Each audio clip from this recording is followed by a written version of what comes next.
Last night I went to go see The Wolfman. Not gonna lie to you, I really enjoyed this movie. I really enjoyed on how they made it as if it was based on a true story. For example, saying there was a man missing in the woods in 1995. It was really cool to me on how you really saw from Blake's perspective of him changing from his vision to his hearing. Certain movies like these, we don't really get it from their perspective. We're just seeing it from the person is either being haunted or they're hunting them. And in certain parts, for example, when she's down in the basement, you just seeing it from him, like sneaking up on her, like everything lit up. So the whole time you thinking there's light on. But then when you switch the perspective to Charlotte, it's dark, like scary in a way, which I really loved. But the one that really threw me off was the hearing part because whole time I'm thinking like the wolf is crawling all over the house trying to find a way in, but it's just his hearing's become very sensitive. Blake was probably thinking 9 times out of 10 it was a wolf, but it was just a tarantula crawling in a closet. Then you also had the subtle foreshadowing in the beginning of the movie of him losing his teeth, him losing his hair, the overall nature of the wolf just taking over him.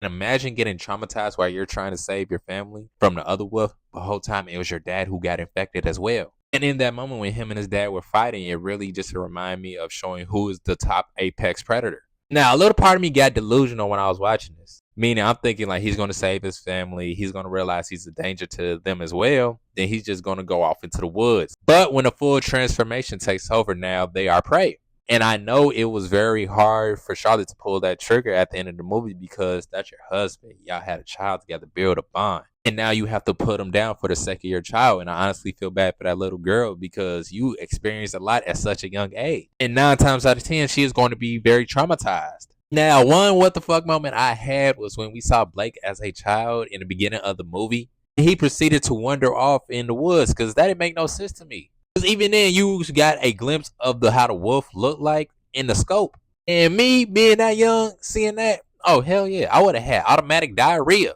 And I don't blame his dad for reacting like that. But overall, it was a good movie. This is something you should see.